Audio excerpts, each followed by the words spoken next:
당뇨가 빠르게 오는 원인이 되는 음식으로는 요거 많이 드시는 것 같아요. 워낙 많이 먹을 경우에는 빠르게 혈당 상승이 올라가게 됩니다.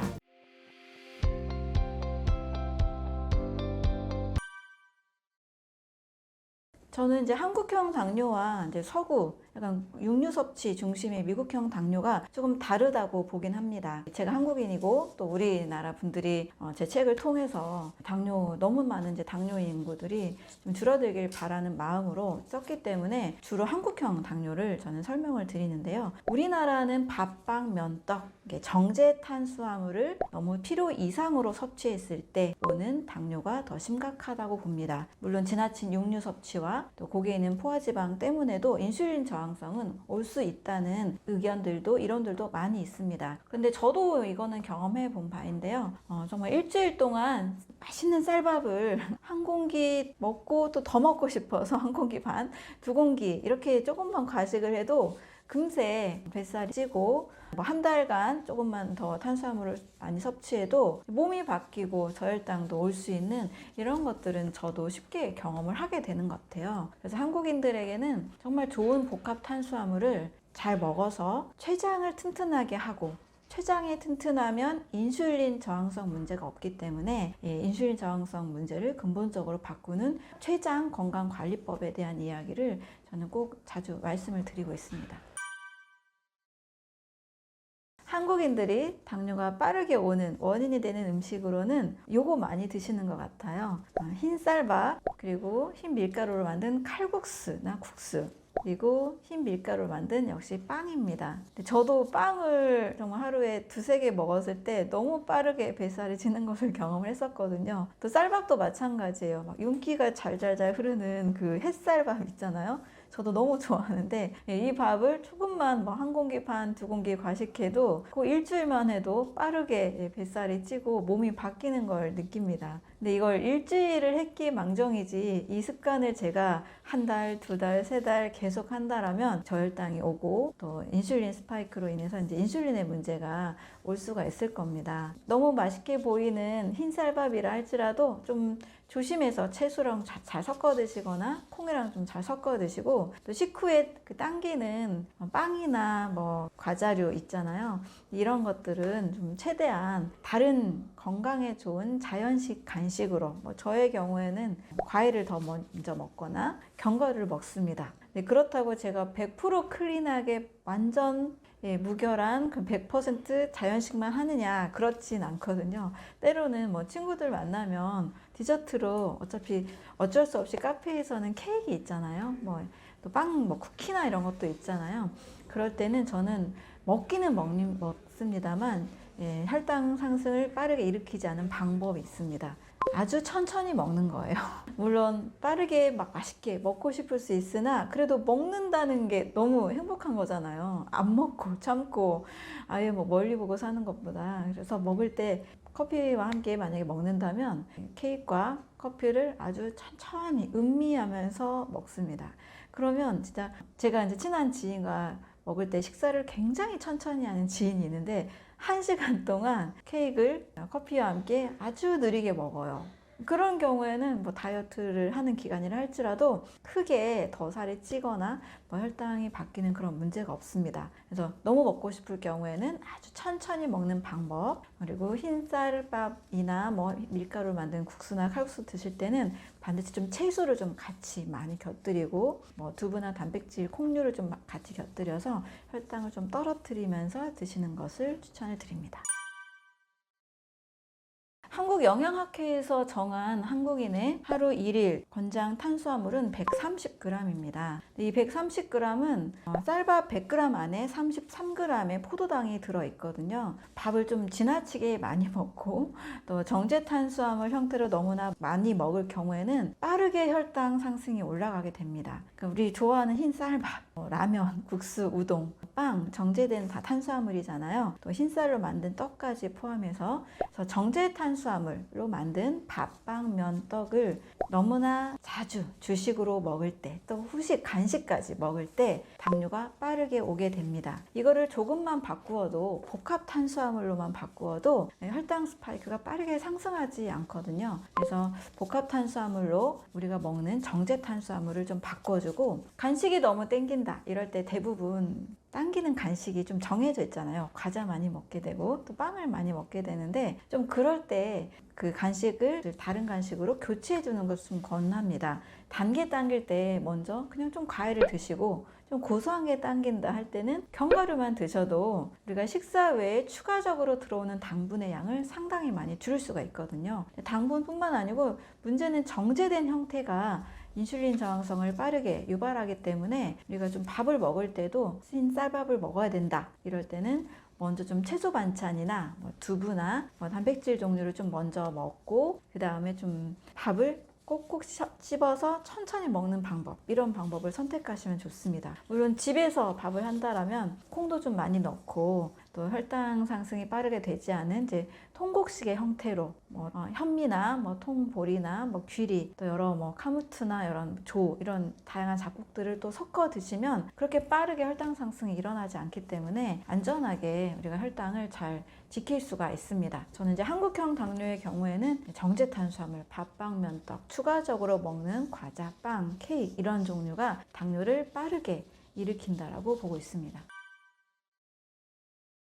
탄산음료는 이제 설탕의 경우로 했을 때 뒤에 이제 첨가물의 그 당분의 양을 보면 25g에서 많게는 35g까지 들어 있습니다. 이것이 액체에 녹여 있는 형태로 들어 있다 보니까 우리가 음료수를 마시면 수분은 거의 10초면 다 흡수가 되거든요. 10초 안에 빠르게 이 당분이 내 몸에 이제 피 속으로 들어가게 됩니다.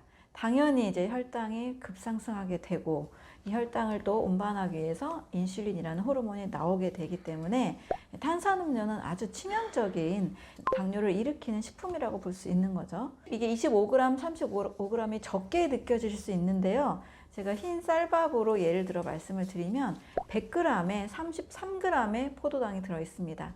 우리가 밥 한 공기를 드시면 적게 먹으면 150g, 많이 드시면 200g 정도거든요. 흰밥 200g 정도를 먹었을 때 66g 정도로 비교를 해보면 콜라 2캔 정도 되는 거예요. 그리고 콜라 2캔과 흰쌀밥 한 공기의 분량을 비교했을 때 느낌적으로는 콜라가 별게 아닌 것처럼 느껴지잖아요. 그냥 한 캔 먹고, 특히 1.5리터 페트병으로 치킨과 한 마리 먹는다면 아마 2캔 이상 크게 많이 더 충분히 2캔 이상 충분히 드실 건데요. 굉장히 많은 당분을 먹게 되는 겁니다. 탄산음료를 지속적으로 먹는 습관을 가진 청소년들의 경우에는 지속적으로 이 설탕이 우리 몸의 혈당 상승과 또 동시에 일으키는 문제가 뇌가 위축이 되는 결과가 알려져 있습니다. 뇌가 위축이 되면 단순히 공부 못하는 정도가 아니고요. 아예 이 뇌 사고나 뇌 기능 자체가 문제가 생겨서 청소년 범죄율이 올라가는 정도로 성격도 잔인해지고 또 무감각해지고 이런 여러 부작용들이 있습니다. 그래서 미국의 경우에는 건강을 생각하는 어떤 건강 정책을 펼치는 그런 주나 해당 기관에서는 학교에 이 탄산음료가 나오는 자판기를 없애기도 합니다. 그 전과 기록이 있는 사람들의 재범률이 줄어든다라는 그런 통계들도 있습니다. 그래서 혈당 상승, 당뇨뿐만이 아니고 뇌까지도 같이 위축이 되고 범죄까지도 이어진다는 것을 같이 폭넓게 이해하시면 더 좋겠습니다. 일시적으로는 혈당 스파이크를 올리지 않기 때문에 만약에 어쩔 수 없는 상황에서 내가 제로 음료수를 마셔야 된다, 그럴 때는 저는 설탕이 들어있는 음료수보다는 제로 음료수를 선택하시라고 말씀을 드리겠습니다. 그러나 제로 음료수라 할지라도 칼로리만 제로이고 이제 설탕이 안 들어간 측면에서의 제로이지 그게 절대 건강에 좋은 측면은 아니라는 것도 꼭 같이 이해하시면 좋겠어요. 일단은 이제 우리가 상업화가 된 곳에서 살고 있다 보니까 설탕이 위험하다 그러면 설탕 없애는 이제 음식이 나오고, 또 뭐가 위험하다 그럼 또 그게 또 없애는 또 음식이 만들어지는데, 그걸 없애면서 단맛을 내기 위해서는 화학 구조를 가진 제품으로 단맛을 만들어냅니다. 그게 뭐 아스파탐의 경우에도 메틸이 들어가 있는 성분으로 알려져 있잖아요. 그래서 화학이 내 몸속에 들어온다라는 사실을 같이 이해하셔야 됩니다. 설탕이 없다고 안전해, 이게 아니고 대신 단맛을 내기 위해서 화학 성분이 들어가 있는 것으로 바꿨네 라고 이해하셔서 화학이 내 몸에 들어온다를 인지하셔야 돼요. 화학이 내 몸에 들어오면 어떤 일이 발생하게 될까요? 화학 성분을 제거하기 위해서 우리 몸에서는 엄청난 해독작용을 일으켜야 됩니다. 또 뇌에서는 이 화학 성분으로 인해서 뇌에 시상하부라는 기관이 있는데 우리 몸의 식욕 촉진과 식욕 억제 호르몬을 관장하는 기관이에요. 이 뇌의 시상하부가 화학적인 성분의 단맛으로 인해서 계속 자극을 받아서 결국 식욕 조절이 안 되는 호르몬 불균형을 일으키는 결과로 나오기도 합니다. 그래서 좀 단편적으로 이해하시기보다는 어쩔 수 없을 때 그게 1년에 한두 번, 두세 번일 때는 제가 크게 문제 있다라고 말씀은 안 드리는데요. 설탕 들어있는 음료수보다 제로는 안전해 하면서 지속적으로 계속 하루에 1개 이상씩 매일매일 드신다라면 우리 간은 이것을 해독하기 위해서 굉장히 지칠 것이고 우리 뇌는 계속 자극을 받아서 식욕에 또 다른 문제가 생기고 집중력이나 불면증이나 우울증, 심리적인 여러 문제를 일으킬 수도 있습니다. 이것을 꼭 기억하시고 간헐적으로만 선택하시면 좋겠습니다. 고혈압, 고지혈증, 당뇨, 고고당 이렇게 3종 질환 세트로 볼 수도 있는데요. 우리 몸은 이 신진대사라는 것이 다 연결이 되어 있기 때문에 이 세 가지는 분명한 밀접한 관계가 있습니다. 당분이 들어있는 음식을 지속적으로 많이 먹게 되면 이 당분은 우리 몸에서 저장을 하게 될 때 글리코겐이라는 이제 지방과 같은 상태로 간에 저장이 됩니다. 당분이 너무 많으니까 일단 혈당은 고혈당 상태가 되겠죠. 또 이 당분을 또 간에 저장을 하면서 글리코겐 형태로 저장하니 간에서는 점점 지방이 낀 지방간이 됩니다. 근데 이렇게 지방간이 있다 보면 당분을 제대로 또 계속 사용하지 못하게 되니까 그 지방이 혈관 안에서도 계속 돌아다니게 됩니다. 그래서 고지혈증이 되는 거죠. 지방간과 고지혈증이 되면 혈액이 끈적끈적한 당분과 그리고 지방으로 계속 끼게 됩니다. 혈액은 맑아야 되거든요. 맑아야 적혈구나 백혈구가 잘 지나가서 산소도 잘 전달해주고 영양소도 잘 전달해주고 면역세포들도 잘 이동을 해야 됩니다. 근데 이 혈관 안에 지방도 껴있고 당분도 껴있다라면 이 혈액이 잘 지나가는 혈구들이 잘 지나가지 못하기 때문에 심장에서 어떻게 역할을 하냐면 펌프질을 세게 해줍니다. 왜? 혈액순환 잘 하라고. 저 말초까지 피를 보내줘야 되잖아요. 심장의 펌프질이 세지니까 혈압이 올라가게 됩니다. 그래서 고혈압이 생기게 되는 거죠. 생활습관, 이런 라이프 스타일을 계속 하게 되면 당분이 계속적으로 많이 들어오니까 당분을 운반하는 인슐린이라는 호르몬이 저항성을 띠게 됩니다. 인슐린 저항성이라는 것은 당분을 잘 옮겨주고 필요한 곳에 보내주는 역할에 저항이 생겼다는 뜻이에요. 제대로 잘 못한다는 뜻입니다. 인슐린 저항성이 생기면서 결국 인슐린을 만들어내는 췌장의 베타세포가 점점 손상이 됩니다. 인슐린이 결국 안 나오게 되는 몸으로 망가지게 되죠. 인슐린이 안 나오니까 당을 운반하지 못하고 당이 요로 빠져나가는 당뇨병이 되는 겁니다. 그래서 고혈압, 고지혈증, 당뇨는 혈당대사가 잘 일어나지 않는 몸에서 일어날 수 있는 일련의 신진대사의 나쁜 결과물이라고 볼 수가 있습니다. 네, 맞습니다. 네. 하나만 일어나는 건 이제 초기에는 보통 하나의 증상만 일어나게 되죠. 그냥 고지혈증 사실 많이 일어나는 증상이죠. LDL 콜레스테롤, HDL 콜레스테롤, 이렇게 총 콜레스테롤 이렇게 얘기하는데 많은 분들이 이제 고지혈증은 많이 경험하게 됩니다. 근데 고지혈증이 또 오래오래 지속되면 이 고지혈이니까 혈액 속에 지방이 많아지게 되죠. 혈압이 올라가는 건 또 시간 문제라는 거죠. 계속 이 습관이 오래되면 바꾸면 정말 우리 몸은 다시 회복이 되는데 습관을 계속 오래 하면 이제 고혈압도 생기게 되는 거고 또 고지혈이 계속 오래 되다 보니까 지방이 이제 지방간에 계속 끼어서 이제 지방간도 되는 거고 혈당이 올라간 음식을 계속적으로 먹게 되면 당뇨 전 단계가 오게 되고 당뇨가 오게 되는 시간 문제라고 볼 수가 있는 거죠. 그래서 초기나 하나 생겼을 때 잡으면 우리 몸은 반드시 잡힙니다.